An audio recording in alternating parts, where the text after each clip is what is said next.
What is going on, fam? What is going on? Mask off. It may be a little bit better because y'all made fun of my little butter biscuit thing. It's okay though. I'm not upset.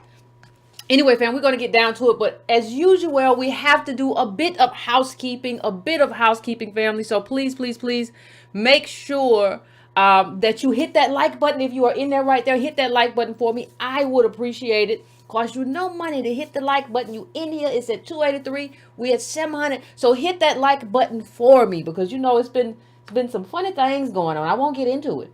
But also make sure you hit that notification so that you get notifications. If you want to donate, go to donatebrown.com, patreon.com/ycarnell, all of that kind of thing. If you want a shirt, you can go to adosmerch.com, all of that sort of thing. And do not forget, please do not forget, on tomorrow, I won't have any images, so we'll get started at 9:30. We'll get right into it. So please do not forget, tomorrow we will be having the book club. So please bring your book, bring your highlights, and I will be talking a little bit less so that I can have the conversation with people when they call in, as opposed to just having so much of my own conversation. I'll still do my own intro and the points that I thought were important, but I'll try to truncate that so that I can have engagement with you. If that's all right with you, please do not forget, on tomorrow we will be having that conversation. Okay? Please, please, please do not forget that. If you have not subscribed to the channel, please take the time to subscribe to the channel. That would be wonderful. If you have not done that, please do that. That would be wonderful. There is also a link to subscribe to the newsletter in the description. All of that good stuff. Now let's get into it. Ain't nothing to it but to do it. We got to talk about it. There's something that we have to discuss. There's a little bait and switch going on in the political world. I hate the bait and switch. So here we go. Now this is July 28th. Biden, how many times? Let me just say this. How many times has Biden announced what he gonna do for Negroes? It was to lift every voice and all this other stuff. It's a lot of stuff going on all the time. But Biden announces plans to boost Black and Latino finances. Well, scoopity poop. Now, first of all, I would like those two groups to be taken apart because they have two different justice claims, two different lineages, and probably more than two.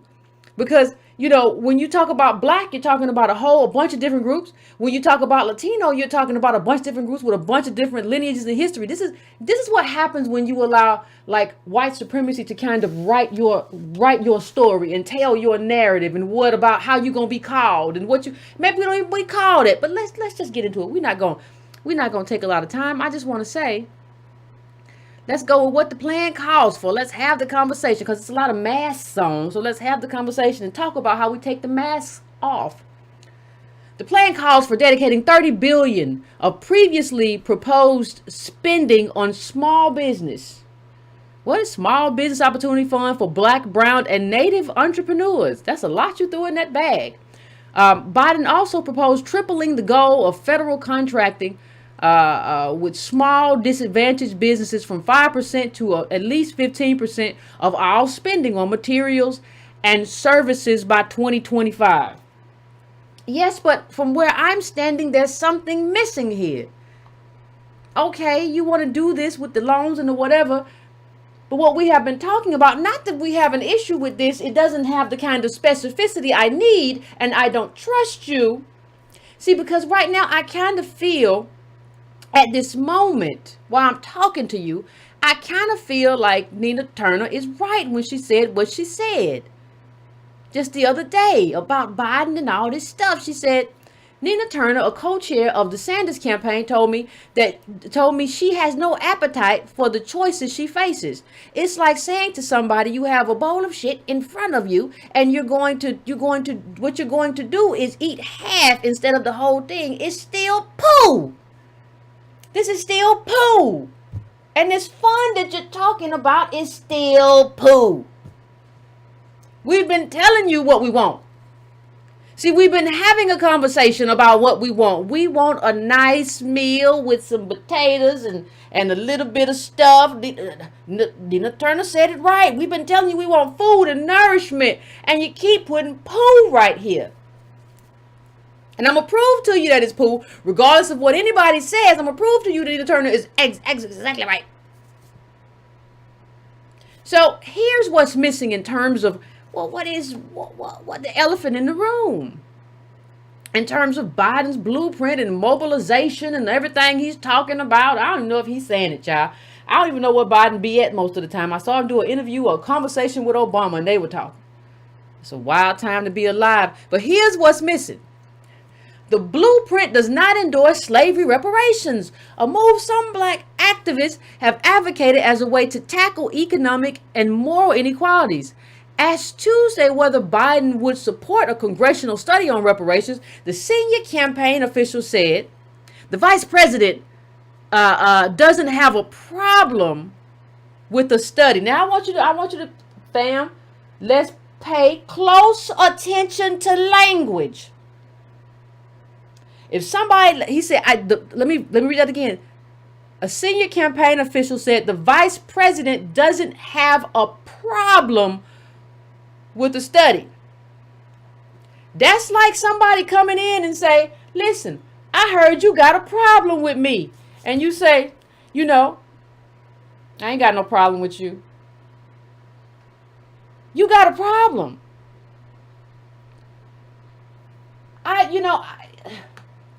You got a problem. Because you didn't say, I'm enthusiastic about a study. Now, we all know, we've talked about it on this show, about how the people who did HR 40 and how everything happened was bungled. It should have always been attached to money. It's 8 pages long. It reads like T.I.'s little thing that he wrote. Well, I think that we should have this. And I met with other people, or worse yet though, that does a disservice to T.I., worse yet, Ice Cube. The little Black History Project. All these years it's been introduced and reintroduced, and we didn't know. I didn't know when I supported it, the little thing was that short and raggedy. I had no idea. I was flabbergasted, taken aback. It was too much. Now we know. Remember what I told you about the Japanese internment, how many pages that was versus HR 40? And all these people say, I changed it. Like, In Cobra and Narc and all this stuff, and had all these 30 years they've been changing this little bitty thin little bill, and they ain't got nothing attached to it. And you got this man saying, even though it's not anything, I'm not opposed to it. Because I've already got the Negroes in lock. The Clyburn fish fry. I've already got the Negroes where I need the Negroes, so I don't have to don't worry about that. I done promised them some pie in the sky stuff, and we're going to see. Now, here's the issue, fam. And here's what we have to deal with. Basically, he's saying, I don't care what you say. He's saying I'm opposed to reparations. I'm going to give y'all some home ownership. It was something else if I didn't mention it about getting a house, a credit to get a house. See, if you get a credit to get a house, though, you're still in the red line communities. And because black people live around black people, our for the most part, our home value doesn't accrue. So we're still in the same situation. But see, nothing really changes unless you repay the debt. And there has to be, and I haven't talked about it, but I will, there has to be a whole structure of policies and protections that undergird that. It is actually a much more complex thing than just the trillions of dollars you owe. That is the center point of it. But we can't even get there. We can't even get there. Because I'm not opposed to it. That's not enthusiastic, and I don't know why that wasn't a bigger story. But we have to talk about something. Somebody will say, well, Yvette, the man said that might have been a kind of misstep. You don't know what the man meant to say. He might have meant to say that he don't oppose the thing and he gonna do the right thing. Now, you are making, Yvette Cornell, you making a lot of assumptions about Biden based on who he used to be. That's what they say to me. He tried to put mass incarceration on roller skates, and he did that. He was the architect of it. He said himself that nothing that had that and locked people up and stuff, nothing came out of sin, didn't have his name on it. He said that, but people are saying, Yvette, you judging him. He really is on your side. Now, we got to vote, and we got to vote for Biden. That's what they saying. So how do you know? Yvette, how do you know that this man ain't going to do what you said, what he said he was going to do? How you know that? Well, let's rewind. Can we rewind? You got to pay attention. Because if we rewind, I said rewind. If we rewind to June, Biden came out with his transition team. Now, a transition team is a very good time to figure out. It's a very, very good time to figure out who this person is trying to please, the direction that this candidate is going, what is going to happen once you're in that White House, who are you going to have allegiances with, who do you feel you need to please that you took from their team and put on your team?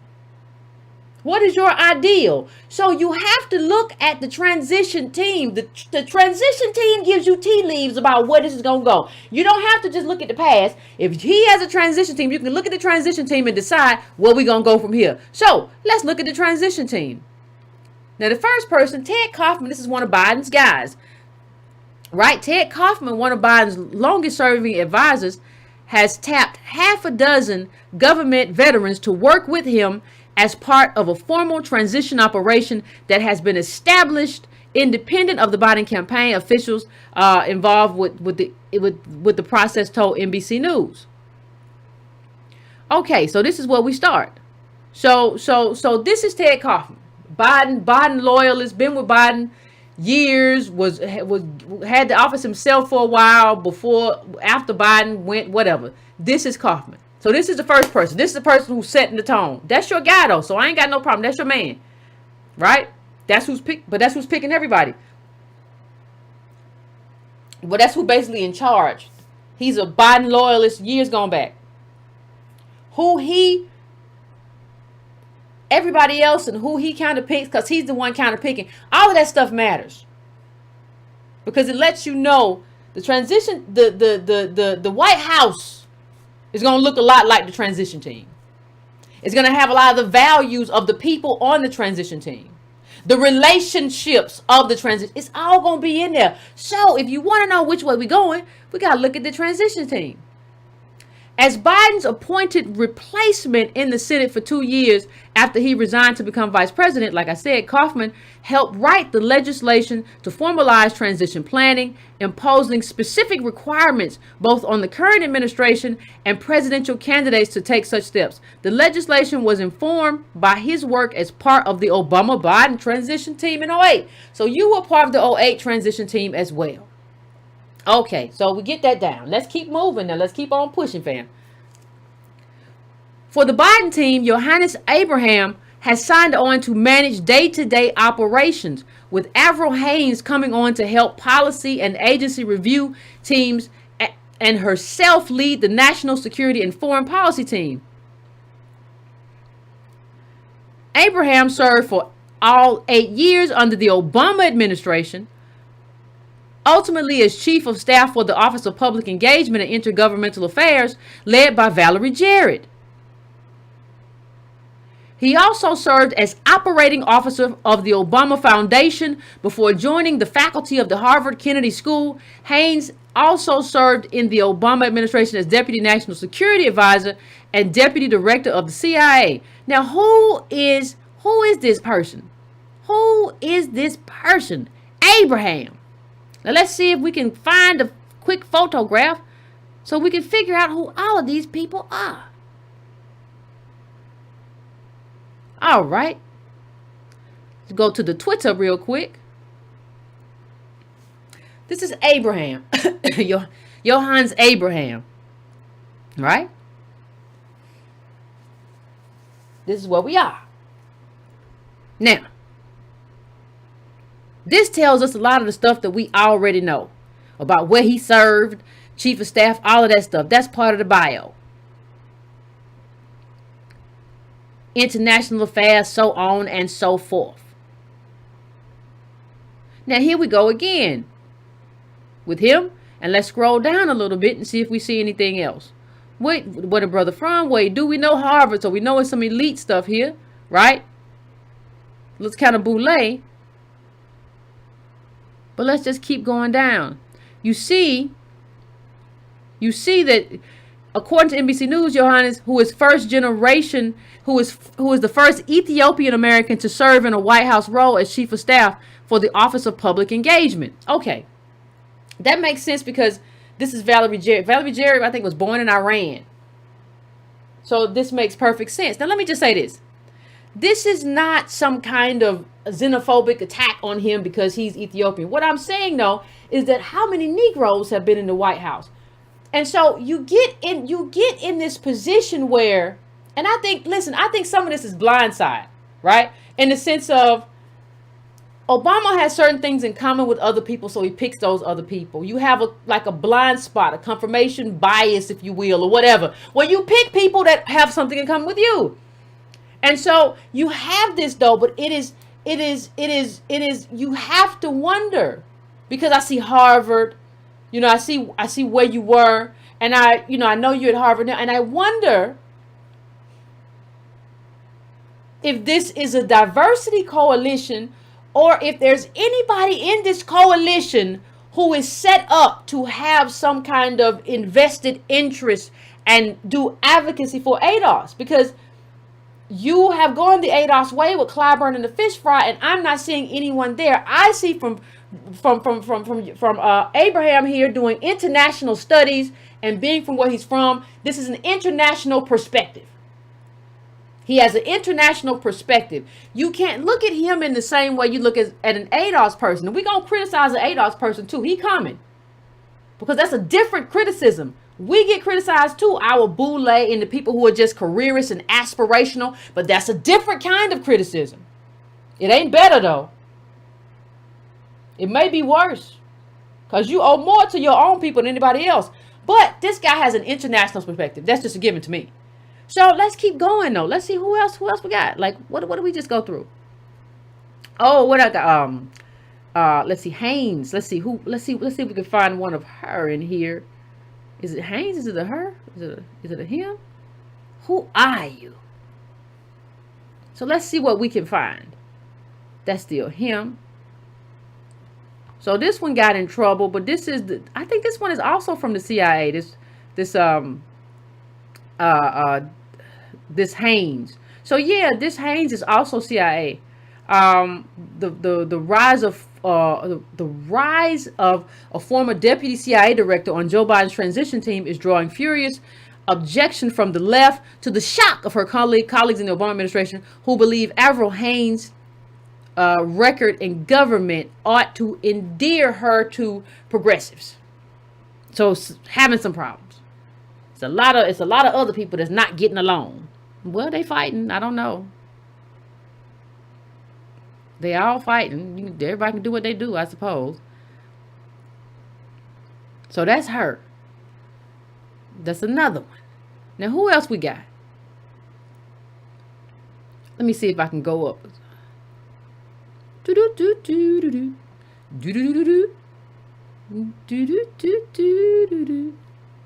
the other one that I had another one?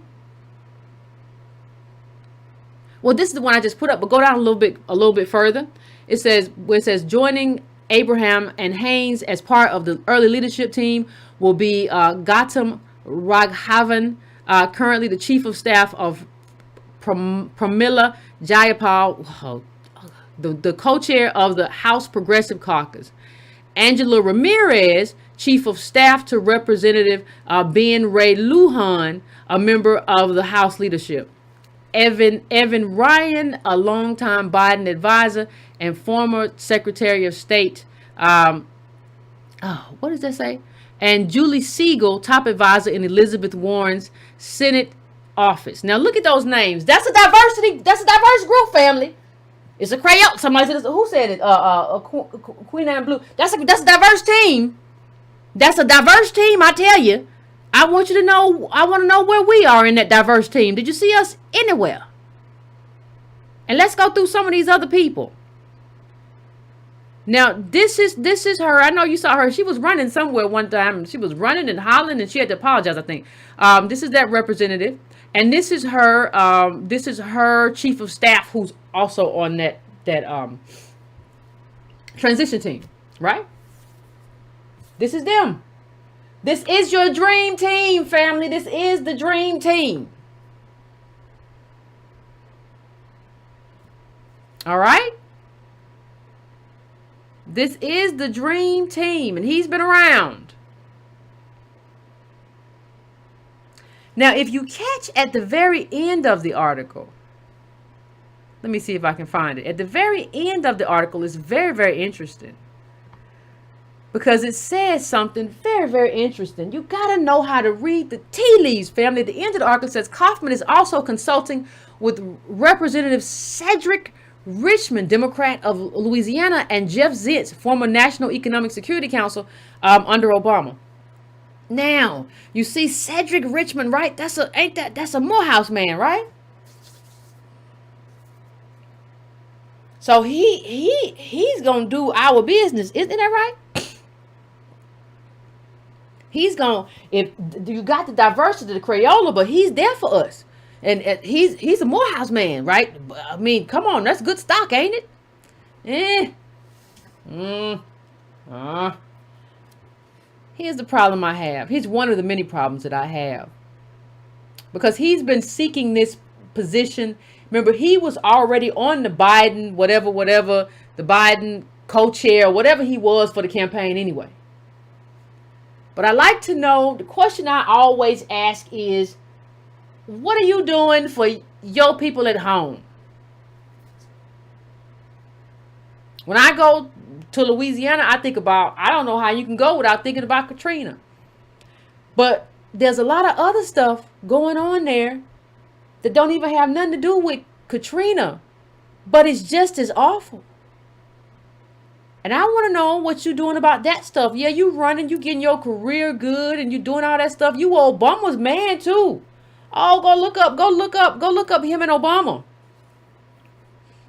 Right? Go look that up. I remember that.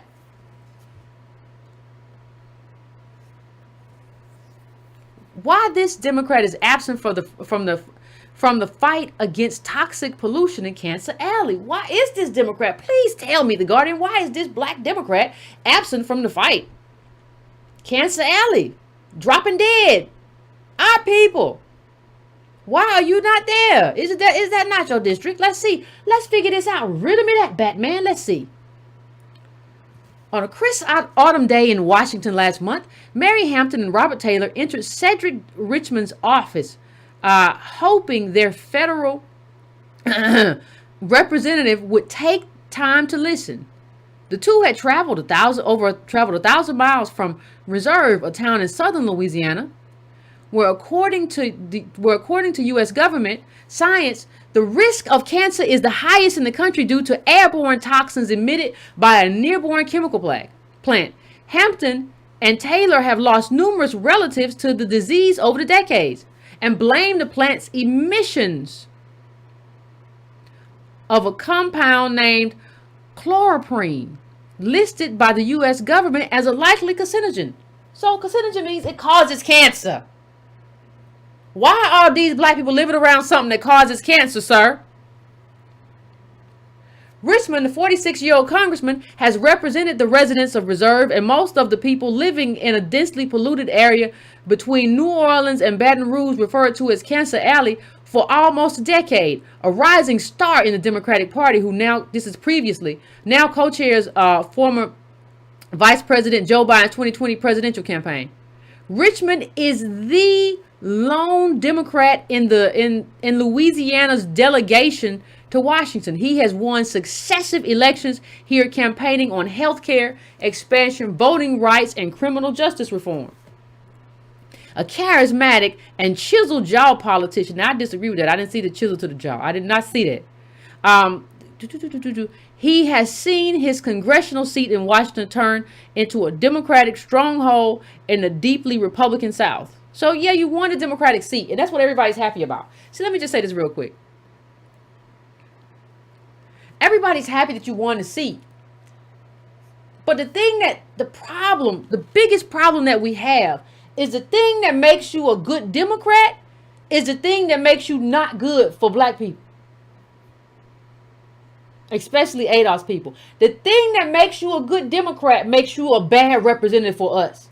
Because you have to turn a blind eye to toxic carcinogens that are killing us in order to kind of be a good Democrat. And that is a problem. That is a very big problem for us. So yes, you're a good Democrat, and yes, you are climbing. You are climbing. You are a careerist, Bravo. But you don't seem to be good to the people who actually voted you into power. And they're probably just happy out of just, well, he one of ours. You know, that's that old saying. What is it, like this proverb from somewhere? I don't even know where it's from. Like the forest was happy when the axe came in because at least it's one of us. Because the handle is made of wood. So the handle made of wood, trees. Like, woo, at least it's one of us. No, it's gonna chop you down. And so we're just happy. Oh, he's doing all this stuff. He's at the frisch fire with Biden. So let's see what else happened when he at the meeting with the people talking about the cancer. Hampton and Taylor say they were told that Richmond would sit down with them and hear about the years-long fight for clean air in their hometown. But they only got 2 minutes. Looking at his face, it didn't really seem like he was interested, Hampton recalled. It was like he was trying to brush us off.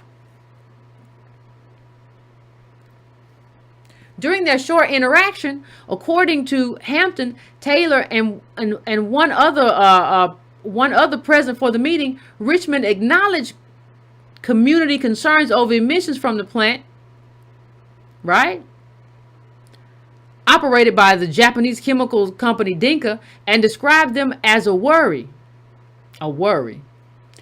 Richmond then shifted the conversation away from his own advocacy and urged the residents to vote to remove Donald Trump from office. See, let me tell you something. Too many of us are always thinking that, oh, they want us to vote Trump from office because they know if we vote Trump from office, things gonna be better for us. They do that because they doing what's best for us. And they know if we get Trump out of office, that's going to be real good for black people. No, a lot of times they say that because they know they in with Biden, right? And they want you to vote Trump out of office because that's good for their career. You got to stop putting yourself. See, hear me, family. You got to stop putting yourself and your morality and your moral outlook in somebody else. And say, wow, we got to get Trump out of there. And I'm not in opposition to that or whatever. But you got to stop thinking that is happening for you. Sometimes people are saying that because I know when you get Trump out of there, I know who's going to walk in that office. And I'm going to walk in there with him in some kind of capacity. I'm going to be hooked up. It ain't got nothing to do with you. There are different kinds of leaders. There are leaders who get into office because they love people and because they hate people suffering. There are other leaders who get into office because they can look past the suffering. You got to figure out which one you're dealing with at all times. Are you looking at somebody who really don't care what you're going through and they don't even have time to sit there and talk to you longer than 2 minutes and hear what you're going through except to tell you what to do? Or are you sitting across from somebody who really cares about what's happening to you and want to make life better for you? You got to be able to see the difference. You got to see. Fam, it's like this. You don't have to have a good relationship with everything in your life, right? You don't have to have a good relationship with the grass. Water it. Don't let it die. Then people going to write you a fine or a ticket. Don't do that. Nature's important. You got to have a good relationship with reality. You got to be able to honestly look at what is across from you and call a spade a spade. You got to be able to look at what is across from you and say what that thing is. This person who rushed these people, listen, you don't get to rush nobody out your office when they done experienced death in their family because of all this stuff that's been going on with the cancer. You don't get to do that and then you take a picture with them and you walk off. That tells you everything you need to know. But let's keep going. Let's just keep going for a little while. Let's talk about this. Let's talk about this plant. The plant has been operating in reserve, belching out chloroprene emissions, sometimes hundreds of times above the EPA's suggested exposure limit since 1968, spanning 4 Democrat presidencies and 6 Republican. You know what that means? That means we're on the right path. Because everybody been saying, no, the Democrat, no, what this just tells you is that everybody's been pouring cancer into our communities. You can't just say, well, the Democrat gonna do better. No, the Democrat, it was through Democrats and Republicans. They both allowed cancerous carcinogens, these things to be pumped into our community, and it's still there.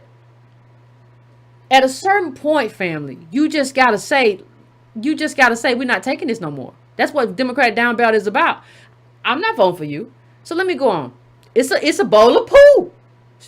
Just not a heavy bowl of poo. Appetizer poo. Anyway, reserve a majority African American working class neighborhood is the center of a year-long series, Cancer Town, examining local residents' fight for environmental justice in an area where the risk of cancer is 50 times the national average, according to the EPA. Now, I have a question for my ADOS family. How do you elevate a man? Biden, I have a question for you. How do you elevate a man who is sitting idly by, and we'll get to it, taking money from chemical plants and oil plants that are burping carcinogens into a community? How do we let things get so far? We just like to say, well, he went to Morehouse. He a Morehouse man. I don't care. There's a lot of careerists at Morehouse too. We don't want to talk about that. That's a whole nother conversation. The amount of careerists who will do anything for a 6-figure salary, and I will say it. The one thing about Howard, even though it's gone all the way left or whatever it is doing there, it used to have a kind of a black radical tradition. I don't know what's going on with Morehouse. I'll have your 6 figures. I'll take your 6 figures. I'll do whatever I got to do for the 6-figure check, sir. I got a nice blue suit with a burgundy tie. You likes? There's too much of that going on. I'm not saying everybody got to get out here and be a panther or nothing, but you're going to let these people live like that? You're not going to fight for them? That's who you're supposed to represent. But there's some things. So let me tell you what the bait and switch looks like with people like this. Then we'll get back to it. So he'll be one of the people that introduces a federal bill to ban race-based hair discrimination. Like, listen, I'm all for that. As a person who used to have long locks, I'm all for that. But like, you haven't dealt with the problem with the people in your community and the cancer. And the rate being 50 times more other places. You haven't dealt with that. You don't get to sign on nothing else. I saw him on TV. Somebody had him on. Roly Poly Martin, who gets on my last nerve. But I think I don't even see him in my algorithm no more. So that's wonderful. But somebody DM'd me, Roly Martin, and he was like, he told the attorney general to keep John Lewis' name out your mouth. Listen, what's your name? Cedric or whatever your name. You keep everybody's name out your mouth. As long as the people in your district have died from cancer, I don't want to hear nothing from you about how you care about people and who can talk about what. You shut up. You don't care about a 2-minute meeting. Stop playing and acting. See, we let these people introduce these bills and they come home and say, well, I did introduce bills. Now I've been trying. I've been doing a lot of stuff while on Capitol Hill. It's just a hard slog. It's almost like if people will say, well, they did everything they could. Yvette, what else could they do? They did the best they can. Well, if that's the best you can do, maybe we just don't need black politicians. Maybe we just have to say, you know what? We come from slaves and we haven't gotten enough to have black politicians, because every time they get there, they get their goose cooked and they can't do nothing but run behind Nancy Pelosi and every other aspirational white politician. So maybe we haven't gotten there yet. If you can't do nothing for me as a black politician, then I don't need you there. If you can only do marginal stuff, if you can't do transformative politics, or if you're not interested, why are you there? Just don't call yourself something else. Make up a new name. You BIPOC. You're not ADOS. We're going to call you BIPOC. Some weird stuff. Here we go, back to the article. We reached out to him, Richmond, when we first started this fight 3 years ago, said Taylor, who lost his mother, sister, and nephews to cancer, while his wife is currently fighting the disease, and his daughter battling a rare intestinal disease linked to chloroprene. One of his guys came to our first meeting, but he never offered any help. Since then, it's been zero.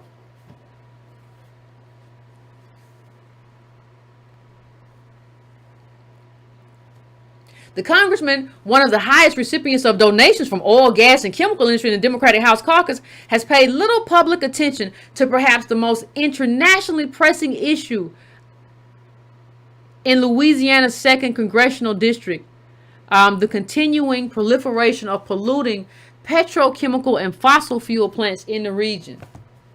Listen, I don't want to hear nothing from you about nobody's hair. I don't want to hear nothing from you. There you go, right there with Biden. There you go. There you go. I don't want to hear nothing from you about nothing. I don't want to hear you getting smart or sassy with nobody. We talked about sassy blue chicks. We're going to start talking about sassy lawmakers. Don't get sassy with me. If you can't get sassy with that Japanese chemical plant, don't get sassy with nobody. And this lets you know, we talked about reading the tea leaves. This lets you know where he's headed. Nowhere. He's being chosen by the Biden team, maybe, and he done did all that work and he got a maybe. But they looking at him. You did all that work. Attaboy. That's a nice pat on the back you got there. But you ain't doing nothing for your people who got the cancer. What are you doing?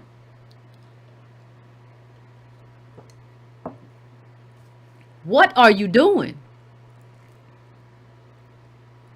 Let me see if I can bring this up. 7 of the 10 most air polluted census tracts in America sit in his district, according to EPA data. While a proposed massive expansion of a plastic factory in his district could almost double the amount of toxic air pollution in the parish it will be constructed in. Whew. Some awful stuff. Analysis of Richmond's news releases shows he has not mentioned air pollution in his district at any point during his tenure. Analysis, come on, tenure. An examination of congressional records suggests he has not spoken about the issue in Congress.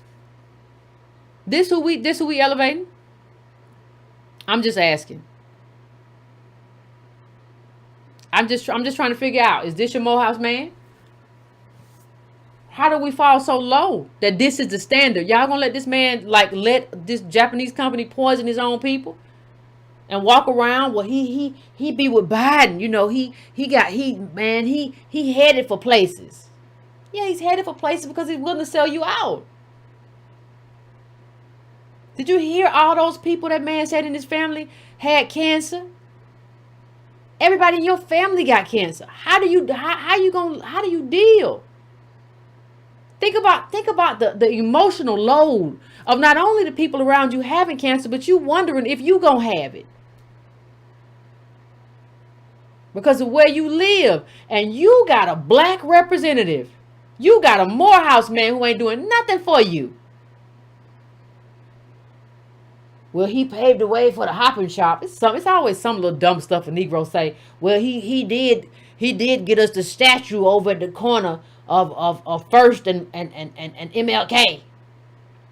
Cancer. This Japanese country is burping out cancer. And he don't even talk about it. He won't even mention it.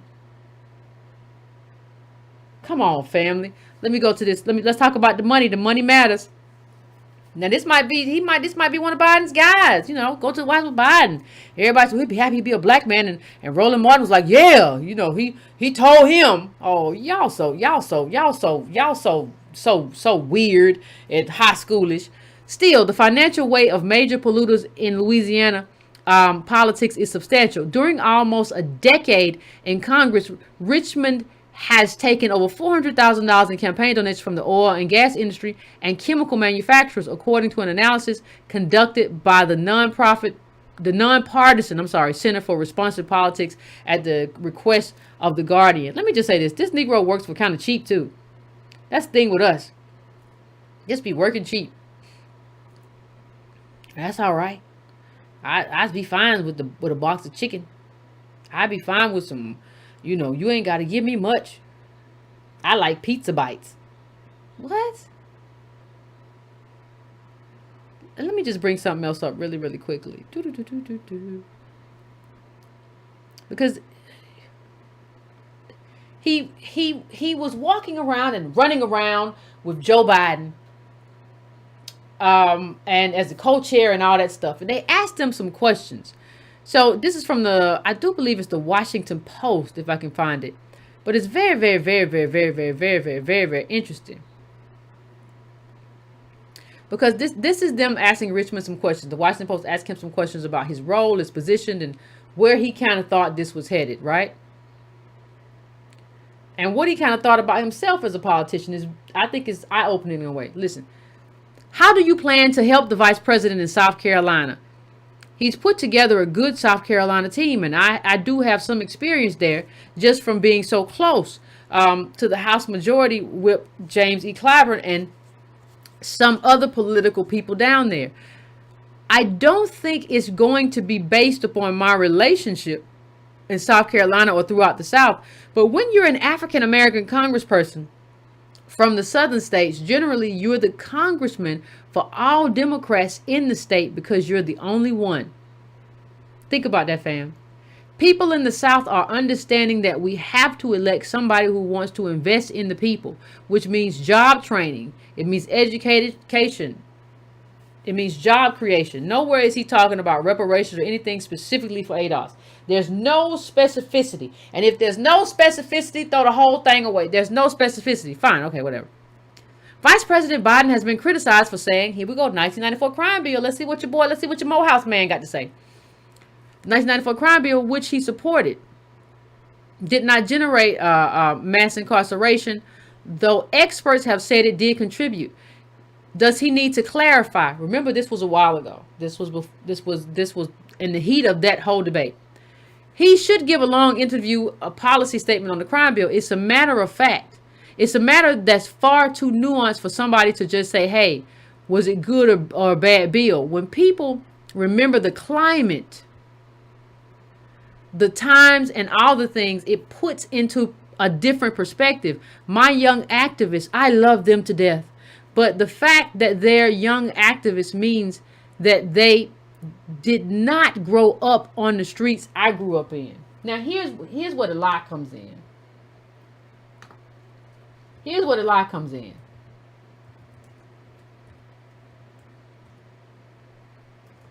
There's a real sneaky lie right here. Right? Because this isn't the environment that like, it wasn't a different, you know what it's like, and I said this on a different video. I said this on a different video, but it's the same thing. Biden created the environment. He was the one who helped create. It's not like, listen, it's not like this comes out of nowhere. It's not like, well, or Biden was just there. I mean, somebody, it's not like he was a young congressperson and he just came in there and Biden was already doing the thing and he had to figure stuff out.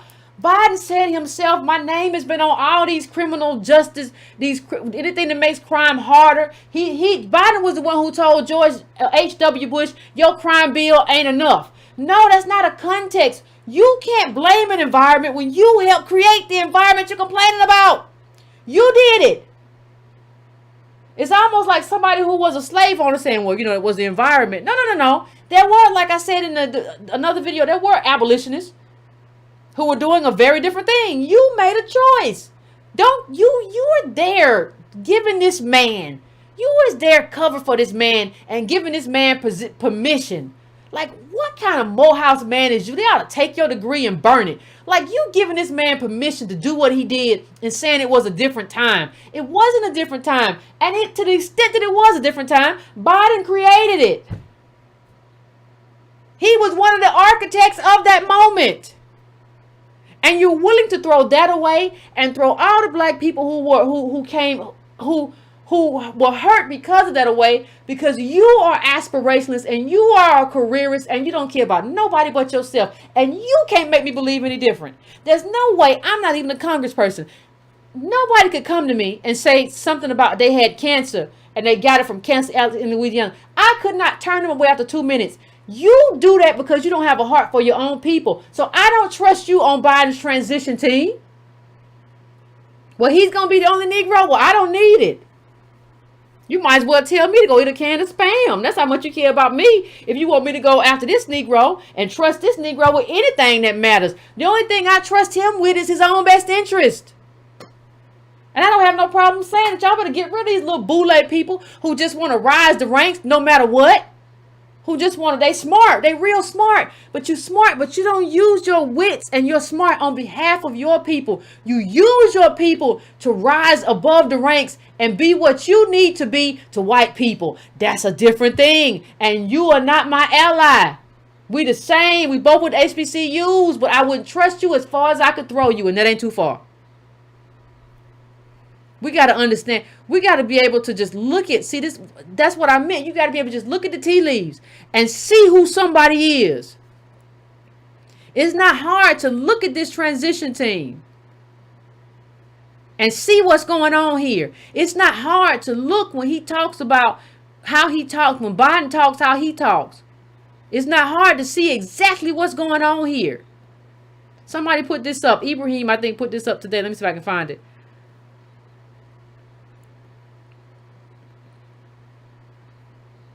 Well, he pivoted. Biden pivoted to Latino as opposed to ADOS, right? Or black in general.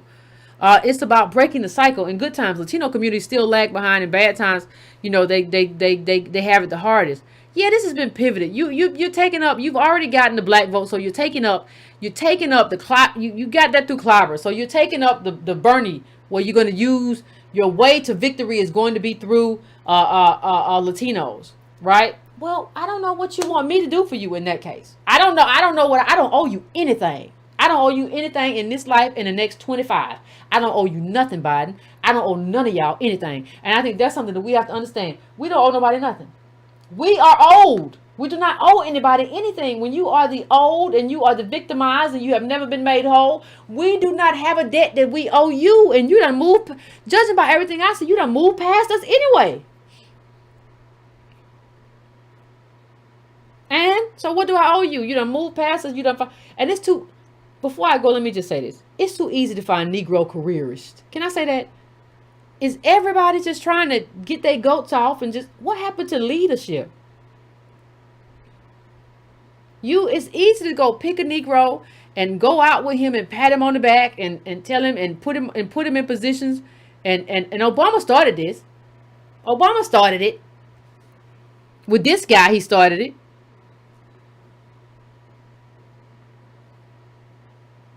Like, you're supposed to mean something. Like, the institution that you graduate from is supposed to mean something to you if it's an HBCU, even if they abandon you like mama. But you're supposed to mean something to them. Morehouse, I don't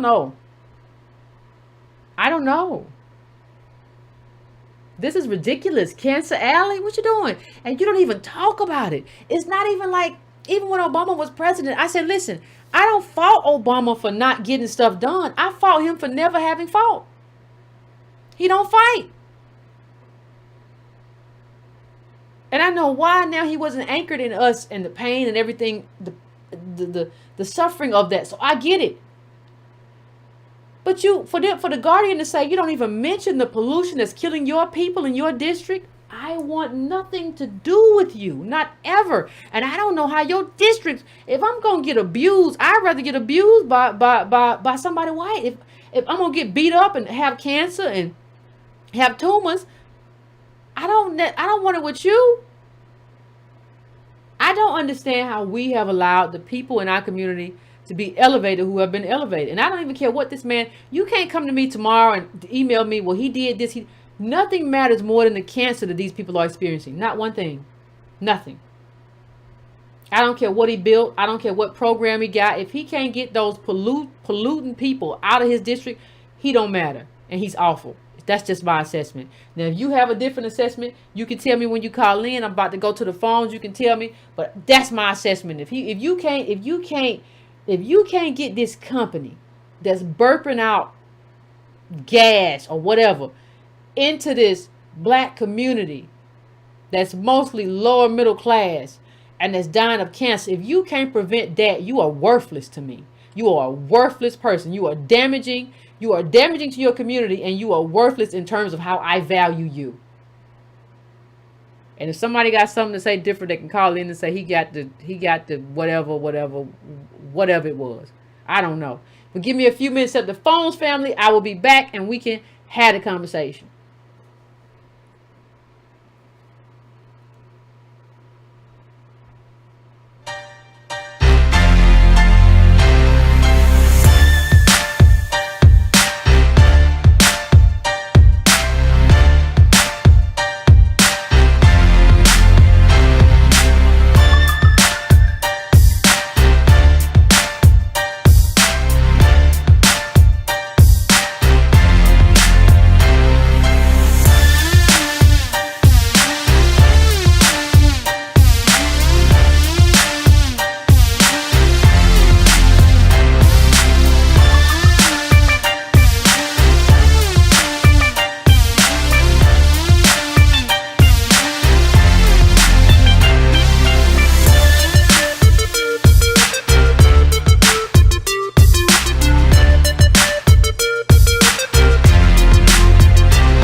What's up, family? We are back. Why it keep raining? It rain like a monsoon now all the time. Anyway, fam, we are back. We are back. Please hit that like button if you have not hit that like button. Please hit that like button. If you are in here and you have not subscribed to the channel, please subscribe to the channel. And those of you, don't forget to come to the book club tomorrow. I'm gonna tell you that right after the break, just so you know. And I kind of wondered during the break, like, how have the people there who are already exposed to cancer and what they're going through, how are they, and whatever kind of, I wonder if that causes lung problems, what they have to deal with, and how that affects them in the midst of COVID. But that's a whole nother conversation, family. That's a whole nother conversation. I'm going to go to my first call. I'm going to 225. What is your name? Where you calling from? What's on your mind? Hey, Yvette, you can hear me? I can hear you fine, fam. What's going on? Hey, what's up, man? What's going on? Not too much. Man, what's going on? ADOS, I'm from ADOS New Orleans chapter. Oh, what's up with you? Yeah, I'm from this home. I'm from this town. I'm from La Place, Louisiana, next to Reserve, Louisiana. Man, I'm a little nervous because it's kind of personal for me because it's at home. I understand. You know what I'm saying? Like, this man, I've seen so many people in my family, friends, this affecting my whole lives, The community where this plant is next to a historical black Catholic church where my family is, had built this church 90 years ago because we were going through segregation. Okay. My auntie died from lung cancer. My nephew, grandmother died from lung cancer. I know so many people from these communities die from these cancer and lung issues. Even the elementary school around the plant, kids have, behavior issues. I remember going to school, so many kids had at least about so many asthma conditions. It's crazy. And then not only that, this is a place where there's so many sugarcane refinery plantations on the river road along the Mississippi river banks, and you can see all these right here in the community reserve. Man, if you go see this community, man, it looks like a third world country, basically. If you look, it's like shanty homes, outhouses, torn up roofs. In 2020, right? What you said? I said in 2020, outhouses. Well, I can't hear. I'm sorry. My phone will hold on. No, you good. I was just saying like there are outhouses in 2020. Yes, outhouses. Some people don't even have proper plumbing and everything. Streets are real small. In the 80s, they just put a slab on the ground. It was all dirt road. And in this area, we're also known for so many names besides Cancer Alley. We're known for as plantation country. One of the, some of the, numerous of plantations just in this area. And everybody grew up in the same area. And it's funny, in these communities, my sister does genealogy. Okay. Everybody that we went to school with, all our ancestors was on the same plantation. We never left.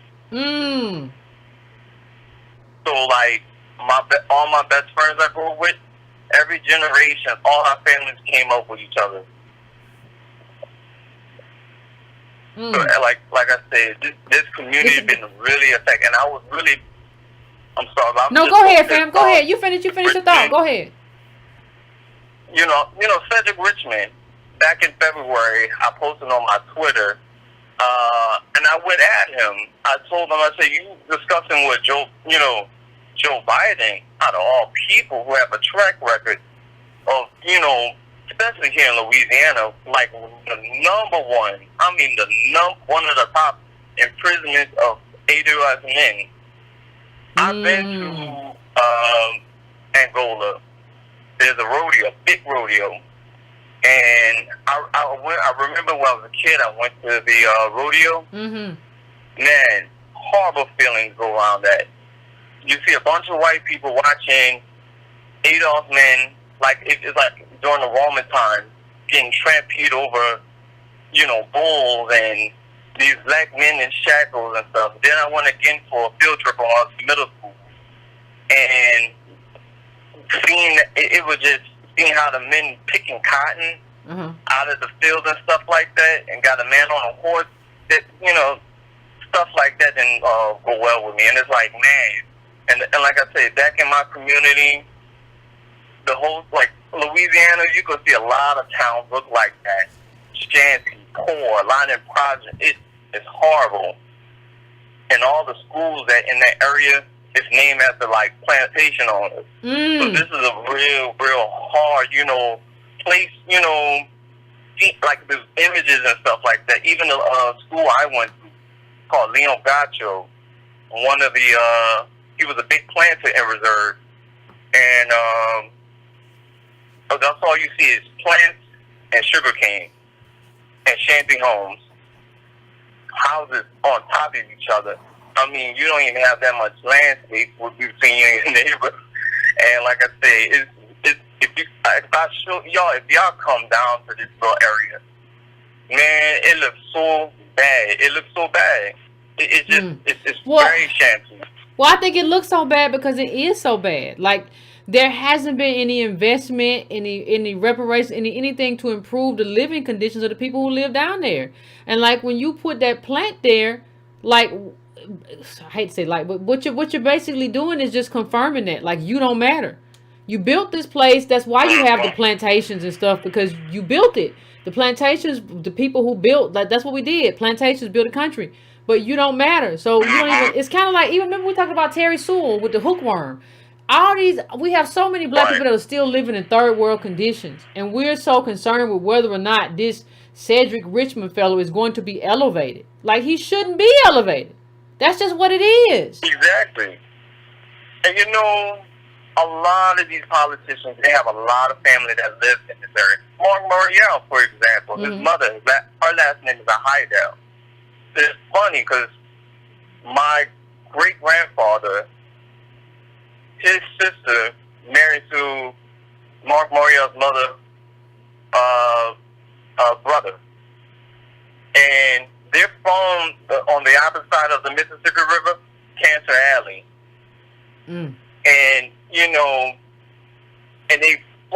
that family in particular, I really don't like them like that, because seen them a few times, they, very snobbish, very arrogant, to look down upon most of their own people. And then the community they grew up inside New Orleans, heavily gentrified and everything. So it's like there's a lot of black politicians down here in Louisiana. They're not doing their job. I've seen Cedric Richmond going off. I don't know which congressman it was talking about police reform, but in your state, we have some of the largest, population of people of Adolf's men in prison. So it's like, you make it argument, but it's not you're not backing it up. It's like you're not doing your job, man. Come on. Yeah, and there are some very good articles for anybody who wants to look. There's some very good articles about Angola prison. Like, it's just the horror of it. So you can go look that up. And I think it's so. Oh, before I forget though, fam, people wanted you, if you had a Twitter, to shout it out, because you would like come down there. So people wanted you to shout out. It's simple. Lionel Raleigh 8. That's it. At Lionel Raleigh. Ah, it's Lionel. But yeah, it's simple. Yeah, but yeah, like I say, and before I go off, but the plantation, that's one thing I want to, also discuss is like, it's so many plantations. I live in a community where it used to be, this was like probably like the number one region of plantations in America. And it's like every 2 miles there's a plantation. It's like, it's very historical looking too down in this area, but you have to see it for yourself. That's all I can say, because, like I said, it's hard looking at these communities in where I'm at. It's very shanty. Well, thank you, fam. I appreciate you calling out, and I'm gonna have some other stuff to say after. No, thank you, fam, because it's good to have somebody who is there. It's one thing for me to talk about it politically. It's a whole other thing to have somebody who is like, you take care, fam. It's a whole nother thing to have somebody who is down there who's seen it. But let me just say this: you can see that all the way through the South in a lot of places. It's not just; it's probably worse there. But you can see this in a lot of different places in the South. That's why I brought up Terry Sewell and people with the hookworms who don't have, have this third world disease, who don't have no sewage in the back or whatever, and she running around with a twisted wig on, running behind Biden too. Or whatever kind of child, whatever you had on your head, squirrel, I don't know, raccoon, I don't know what you got on your head, but whatever. The point about it, and I don't judge nobody, but you need to, that's a problem where you can do all that and do all that with your hair, but you can't get out here and just say, I'm going to fight for my people. Child, people will switch whatever on or get a nice, or like old Cedric, get a nice cut and go over and run for Biden. This is not good enough, and I think,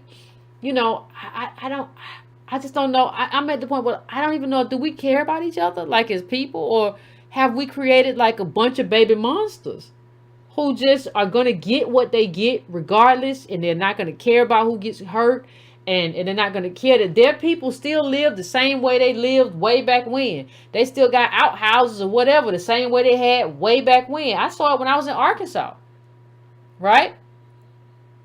I used to work for a congressperson with Arkansas. I went there. And I went to eat. Black women preparing the food. Food was delicious.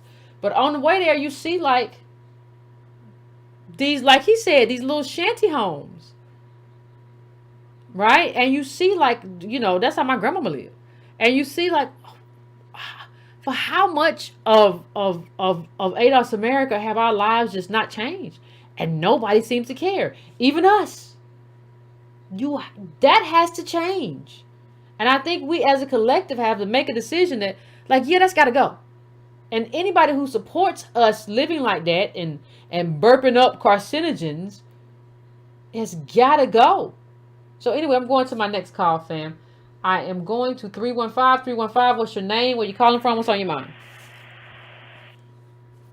Hey, 315? Yep. What's going on, fam? How you doing? Yes, Yvette. I appreciate it. Thank you very much. This is Ron.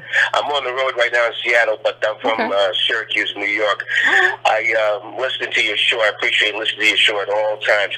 Now, your show is entitled Unmasking the Void in Biden's Black and Brown Coalition. Mm-hmm. That's a beautiful, beautiful title. I looked and listened to Cedric Richmond's yesterday when he was at the House Judiciary Committee meeting when they had talked with William Barr, right? Attorney General. And Cedric, he and the Democrats are doing this as they do all the time. I'm not Republican or Democrat, but he told William Barr, I think you're racist because you and your entourage, the people that you came in here with, they're all white. Okay? But then again, the Democrats and Joe Biden, he wants to get a whole coalition of black and brown people, and they make this seem like they're not racist, but they never do anything that's going to help people that are ADOS. That's the way I see it. I mean, am I wrong? No, I agree. It's very anti-ADOS. It's a great diversity coalition, but it's very anti-ADOS. So what is it? If you're a racist because you walked in, no, you just wanted to say something tough so you could have a sound bite or whatever. You ain't fooling nobody. Yeah, but I noticed that yesterday when I looked at because they was grilling William Barr yesterday, what have you. But I don't want to take a lot of time. I appreciate this show. I am not excited about this election. Biden, I'm not excited about him. I'm not excited about Kamala Harris because the talk is going around that she's going to be vice president. I'm not excited about it. I don't appreciate how the Democratic Party kind of like is just throwing everything. Okay, no, I don't like Trump. I didn't vote for him in 2016 either. I'm not voting for him either. It seems like I'm just going to just stay home. But I'm just calling to say that I'm disappointed with Biden. I'm not excited about him, and then the whole Democratic Party. So I don't know. Maybe other people might say, okay, well, if you don't get out there and vote, then you can't say anything. Well, you can think that way too. But I appreciate your show. I like your topics. I think you're very intelligent, and I appreciate you being around. Okay, Yvette? Appreciate it. Thank you, fam. Thank you, fam. And listen, can't nobody say nothing about, thank you, fam, about what we do. We said Democratic down ballot because this is it. And this is also the time, it looks like basically the Politico I put up, that tweet, they're gonna say, well, we put it in the wrong place. We always have a write up. You a story. He done went on and chose this woman, and we got to go all the way back through. We got to go all the way back through the same fights we already had. Now, I already got a couple months ago, I got a message from somebody who works in government, said, basically, Yvette, you better be ready if who was around somebody who works in government. Say, Yvette, you better be ready if they pick Kamala, because they're gonna come hard against ADOS this time. Like, y'all ain't seen nothing yet. And so, like, we gotta go through all this again, because enough ADOS don't understand that, like, this is it. This woman's not for you, Biden's not for you, and we gotta send. Listen, there's no, if you want to win my vote, you don't say, well, send your senior person, well, he's not opposed to reparations. Nah, you get us in a room and we hammer out numbers. That's it. I'm not doing nothing else. We've been here 400 years, built the country. I'm not doing nothing else. I don't owe this man nothing. I'm not, and it's easier. People are like, well, why can't you just vote for him? No, why can't he just, and the Democratic Party just come around to like, yeah, they're right. A debt is owed. We can work out how we pay it and over how long. But yes, and it has to be attached to a number. Absolutely. It's not hard. It's easier for you to do the right thing than for me to do the wrong thing so you can get elected. That's never happening for me. I'm never doing this. It's Democratic down ballot. I'm never putting my name on something for him. It's just not going to happen. So anyway, I'm going to my next call. 202, I'm coming to you. 202, what's your name? Where you calling from? What's on your mind? Hey, Yvette. This is Coon in D.C. What's going on? Finally got through. Not much. I'm just stressed out with this COVID thing, and then, being an election year, it's a lot of tension. Yeah. That's really why I called. I hate seeing that everything's so politicized. Like, anytime there's an issue, you have to pick one side or the other. And, I'm mixed ADOS. We just found out that my mom actually, I just found the plantation my mom's from. Okay. Yeah, so but my father's from Nigeria. Okay. And, right now, it's hard to talk to him, because if he stubs his toe, it's Trump's fault. Everything comes back to Trump. Every single thing. And I just try to explain to people, I try to get them to watch your show. I really wish, I need to make shorter snippets, because people have short attention spans. But and then the real problem is that I'm having to getting through to people, though, is that I think people are just so afraid that if Trump wins again, it's just going to be apocalypse.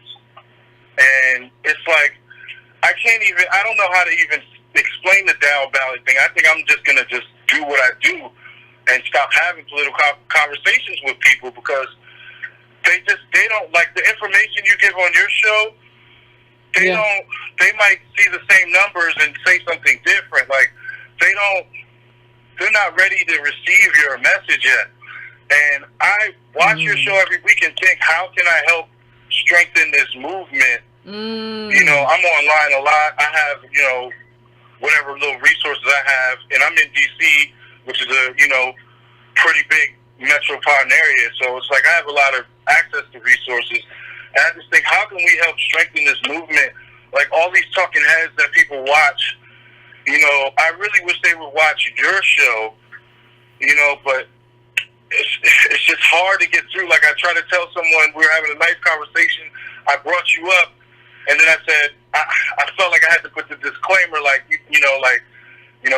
she doesn't really like Obama, you know what I'm saying? They immediately, conversation was over after that. Yeah, because these people, I don't even know how to warm people up. Well, because we haven't, for reasons that totally make sense, right? Because of not only political leadership in the last, I would say 20 to 30 years, and because of everything we've gone through. I don't think we have allowed ourselves or forced ourselves or held ourselves accountable to be politically mature people. Right. So being politically mature means that if you say like, "Oh, she doesn't like Obama," well, what you mean? Tell me the policies that she disliked, and we can have a conversation about it. If you can't do that, then you are a brat. But see, we have kind of allowed people, and I mean us as a community, fam, not just like I'm not talking about just you as an individual. You didn't do it, but I'm just saying like as a group, we have allowed people to just be bratty and just like, well, I don't want to talk about it. If she don't like Obama, I don't want to talk about it. And like there has to be a political culture that says you don't get to do that. But that requires a whole culture. It's hard to do that as just an individual. And what you're trying to do is do it as an individual. And I salute you for that, and I appreciate you for that, right? Because you know, I understand why your daddy kind of feels the way he feels, because he probably watch. If you watch enough MSNBC, read enough Washington Post, you believe that everything was wonderful before Trump. Trump is awful. The way he handled COVID is enough to be like he's awful. That's about as awful as you can get. Yeah, but did you see Michael Chase? Netflix thing. I watched it yesterday, but I figured out that it was kind of old because he said something about Hillary could win. I was like, oh, this is before. But he was saying that Trump is like someone. He said he likes Trump. He said he thinks Trump will be a good friend, but he doesn't think he would be a good president. Like he's someone he would, fool around with, but he wouldn't leave him with anything important. And I feel like he said a lot of stuff. Dave Chappelle's been saying a lot of stuff. But other than that, I didn't see no comedy on Netflix because it's like you can't do comedy anymore. Like everything's so politically charged. It's just like we can't even have conversations. And since I got through, let me just say, I really, really need to figure out a way to get people to watch your show, or at least like some talking points, because there's just so many bars that just people are missing. And I'm just glad I got through to say that. Like, you have my full support, 100%.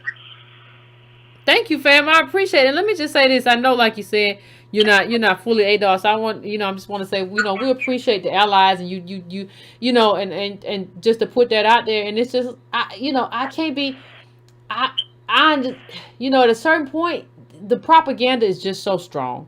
Like the way you said, your father, he stumps his toe. It's really, really strong. And we have to have a culture that is outside of the politics, right? The mainstream politics. And like we have in terms of like the show and everything, we have, but like as a group, we haven't developed, like as ADOS and allies, we haven't developed like a politics outside of this mainstream stupidness. And we have to continue to find a way to figure that out. The only thing that I say though to you though, in terms of just not getting frustrated, the only thing you do sometimes, and I say this because I've been doing this for like 10 years now. Sometimes the only thing you can do is plant a seed. I've said that before, but you can plant a seed. Well, I don't think this is this way, and I'm gonna show you why. And don't come back necessarily and see that they did it, because they might not have, and then you'll be frustrated. You just have to plant seeds. I'm gonna be honest with you. It's to the point where I don't want to even really, like, sometimes I don't tell kids how I feel about politics, because I know it's so charged out here. I don't even want to be responsible for like I don't want to change people's opinion. I just want to talk about facts and move towards, a better future. But it's like the problem with what you just said is all these celebrities on our side are always going to ride with the money. They're going to ride with the bag. That's true. And if they don't support a certain people, they won't get their bag. That's true. And not really much we can do. And what does that tell you, fam? The problem is that we've elevated celebrities. So we've elevated celebrities so they can talk about being a celebrity and then come over here and talk about politics, right? And nobody's ever said that. In DC, you know how it is here. Like, a lot of people here are trying to be cool with certain people. Like, you have to be a Democrat. That's true. Or you can be a Democrat and can't even be critical of Democrats, right? So you can say, I'm a Democrat, but I'm critical. Yep.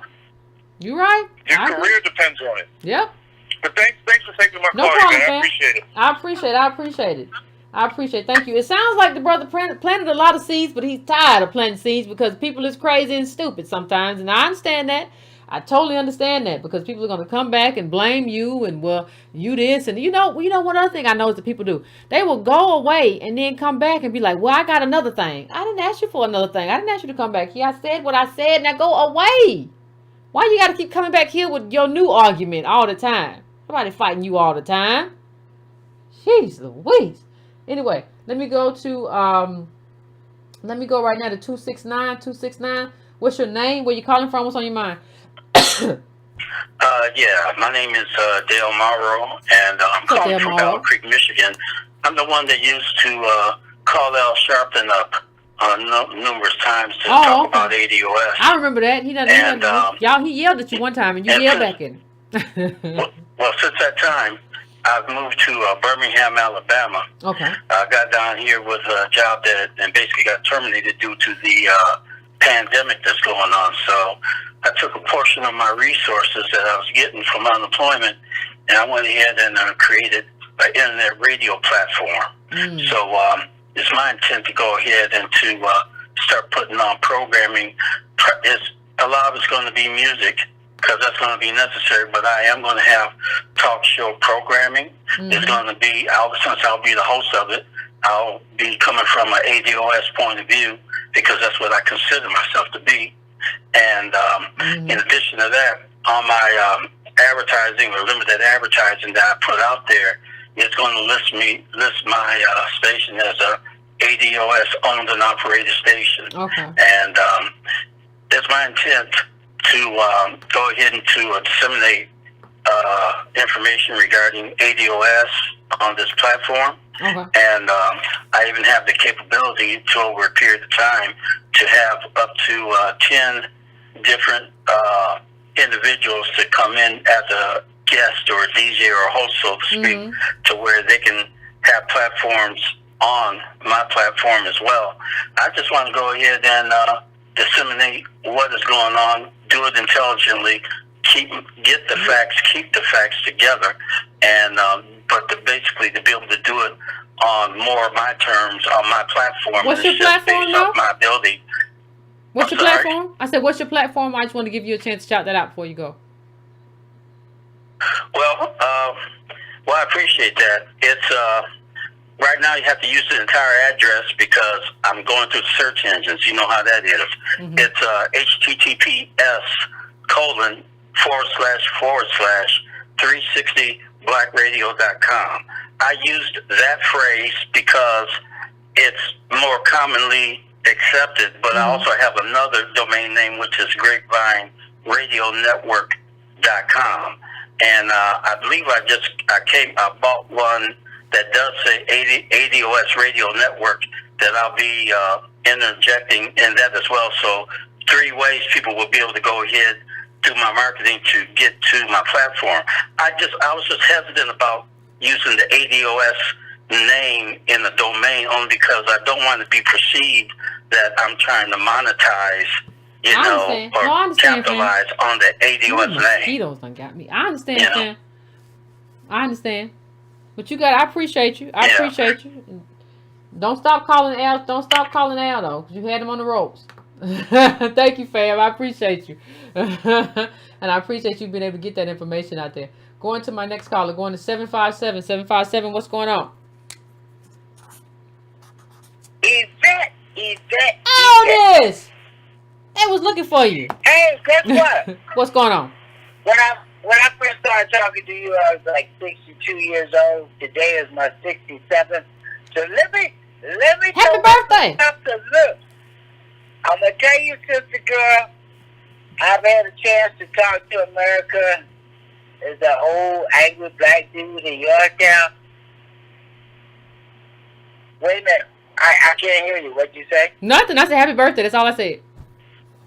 Oh, okay. So look, let me throw all these in, because you know how I like to roll up into your mention, get all up in there and act like a blue check. Now, what I would say to you is, we've been through a lot of stuff in this campaign. Byron Allen talked about the 4Ds, and you know, I jumped in with some of my military training, telling you about recurrent training and all that. I'm watching the maturation of this group, but I want to touch on a few things. Remember when Gary came out with From Here to Equality, and we get into a discussion how he got the Durham mayor to say that instead of us doing all of these local things about reparations that end up actually being equity and representation as a citizen, something that I give you and Antonio Moore for tormenting in the minds of American black people that you're not begging for anything in life when you demand that the people in the political process represent your interests. Understand where I'm going from this, because I can remember the times when you were on Your Black World and you blocked me for comments in that section. But I got nothing but love for you. So here's where I'm going with this.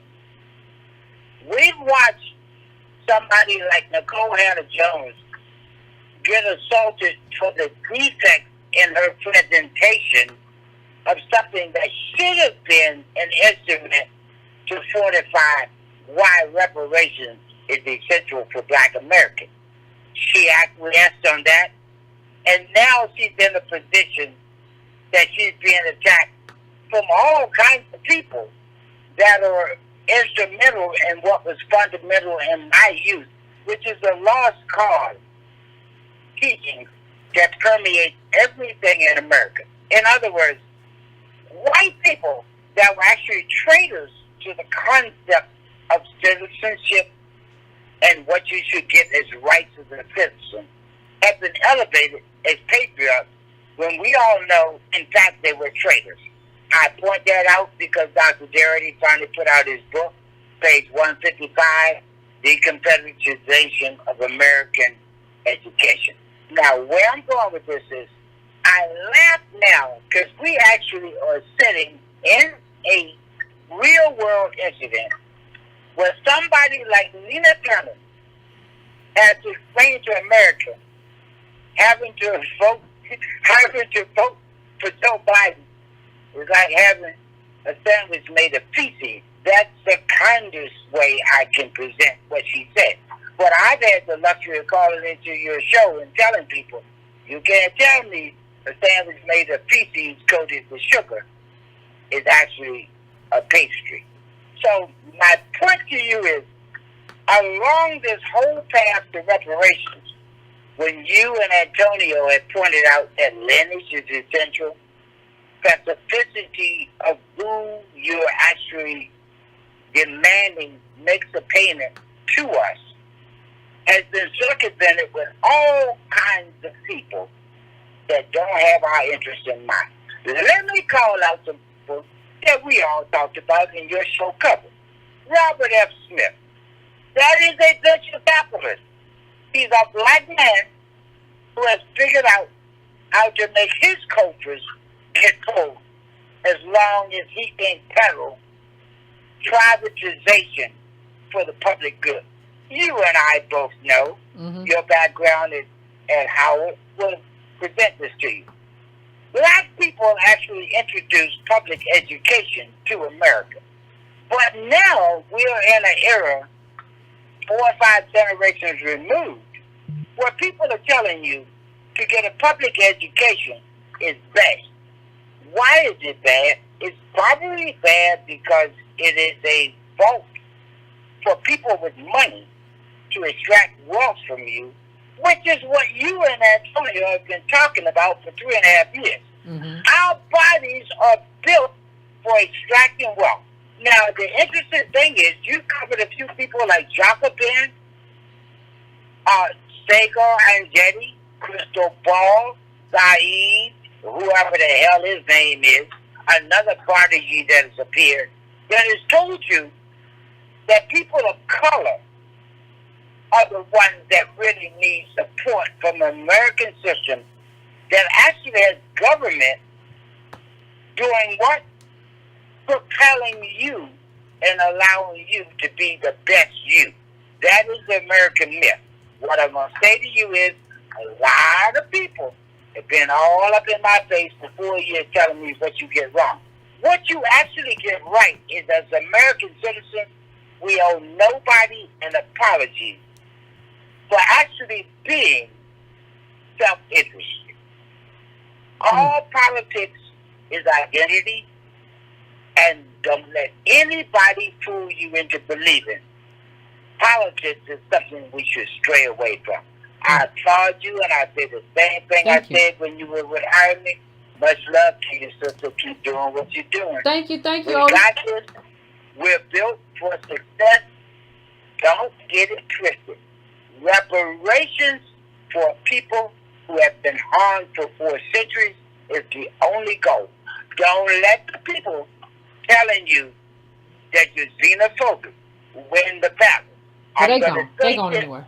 They mostly gone Don't anywhere. even let personal gratification supersede the fact that the collective is all that really matters. Absolutely. I appreciate you, Otis. I thank you so much. And happy birthday, Otis. Happy birthday. I appreciate you. We appreciate you calling in. We got to get to a couple more callers, but yeah, I appreciate you. You had some good points, fam. You had some good points, and we appreciate you calling in. We haven't heard from you in a while. Appreciate you calling in and getting it in. And we ain't gonna let nothing gonna take us off this path. It ain't gonna happen. We on here. We've been on here for a minute, and we're gonna keep being on here. Now, who is this? Let me go to what does it say? Who we gonna go to next? I got 2 of these. How can people be calling from the same place? That's worrisome. 2145, because I got 2145. I'm coming to you. What's your name? Where you calling from? What's on your mind? Hey, Yvette, this is Sharon, ADOS, by way of Texas in North Carolina, saying thank you for always breaking it down as you break ground. I just want to say this is not the first time I've spoken with you, but I've been compelled to call in because I've just been thinking about the ADOS movement and why it's so important. And I think it's because you really have allowed us to rip off the packing and the bloody pussy gauze of this gaping womb in America. That Orlando Patterson has called social death, or called natal alienation of this ADOS people. We're just starting to see the nuance in what really took place when we created the New World and we created this country, because see, Asians are used to specificity. You can't talk to a Korean and place them in the same boat with Japan, because Japan has colonized them and misused them. We're just starting to see all the characters involved: the West African slave traders, the British slave ship builders, and the British captains, and then the slave owners. And so, as we see the immigrants coming here, we're seeing how this whole modern world is erupting, and we're seeing the truth, and the truth is hard to swallow.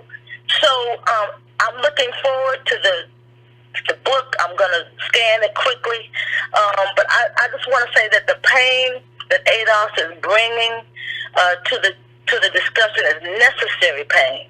It's important pain, because we have not really had the history books until recently. You know, scholars are talking about the building of the New World and how Africa, Caribbean, Europe, Britain, all of them have their own specific roles to play.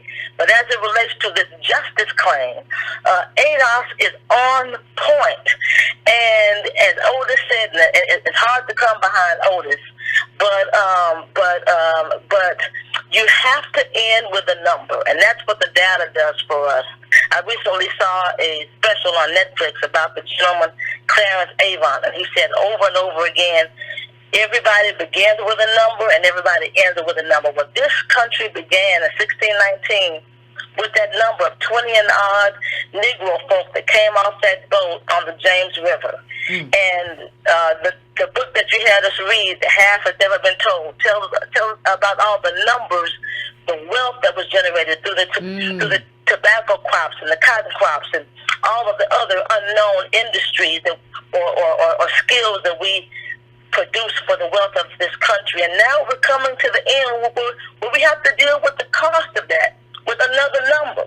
So you helping us, you and Tone and Dr. Darity and Dr. Crosby, you guys are helping us wake up from this social death, this natal alienation, deal with the nuance of the building of this country and the building of modernity, because we're fully in post-modernity now. And what they want to do is end and go into the New World without dealing with the cost of creating the school. And you were saying, oh, you better preach on that one. They want to go into the new one without dealing with the cost. It's necessary work.